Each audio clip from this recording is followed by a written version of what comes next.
Cette Française, originaire d'Avignon et installée au nord de San Francisco, a changé de vie il y a 5 ans. Elle boycotte désormais tout ce qui n'est pas recyclable. Un mode de vie qu'elle raconte dans un blog et dont elle a fait un livre.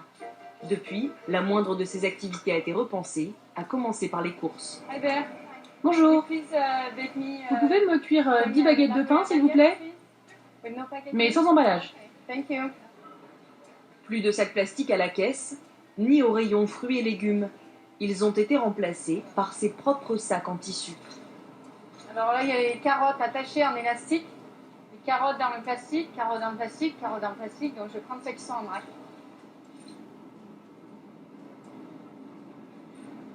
J'ai complètement bloqué en fait les aliments emballés de mon esprit et ils me tentent même plus. Je ne les vois plus et ils me tentent plus. Au rayon boucherie, Béa dégaine cette fois ses propres bocaux en verre. Vous pouvez me donner ce morceau de saucisson? Celui qui est en dessous, là. Le grand. Non, pas de plastique. Mettez-le directement dans ce bocal, merci. Béa n'est plus seule, sa démarche a fait des émules. Apparemment, il y a pas mal de personnes qui amènent leurs bocaux, soit parce qu'ils ont lu le livre, soit parce qu'ils ont lu le blog. Donc c'est super, je trouve que ça commence à se développer. Sa petite révolution personnelle, Béa l'a faite il y a 5 ans, quand elle a vendu son 4x4, sa grande demeure, et qu'elle est venue s'installer dans cette petite ville huppée. Aujourd'hui, dans sa belle maison à la déco minimaliste, son mode de vie, c'est voiture hybride, vélo pour tout le monde. Quant à ses fameux bocaux, elle les range directement dans le frigo. On n'a pas à recycler, on n'a pas à sortir la poubelle. Moi, je trouve que ça simplifie la vie. Plus qu'une fixette écolo, la guerre que Béa mène aux déchets est devenue un art de vivre.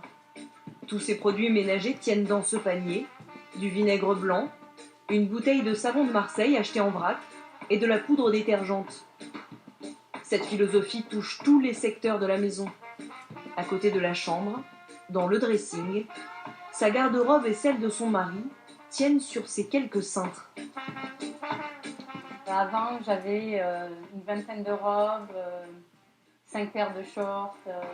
Sa fierté, c'est de conserver chez elle les déchets des années précédentes, et ça tient dans ce petit placard. En fait, ça c'est notre poubelle 2012 ici. Donc celui-là, il est plein. Et celui-là, donc c'est la poubelle 2013. Ce que vous jetez sur un an rentre dans ce petit bocal. Voilà. Ce qu'il y a là-dedans, c'est des petits détritus pour lesquels on n'a pas trouvé vraiment de solution. Au début, Scott, le mari de Béa, n'a pas vraiment compris la lubie de sa femme.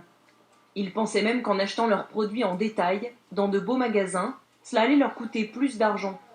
Alors cet ingénieur a fait les comptes. Regardez quelques exemples. On utilisait 1,5 paquet de serviettes en papier par semaine. Aujourd'hui, on n'en utilise plus. Et rapporté à l'année, ça fait $150 d'économie, juste pour des serviettes en papier. Depuis 5 ans, la famille Johnson ne jette plus rien. Elle ne sort plus qu'une grande poubelle verte pour le compost et une petite pour le recyclable.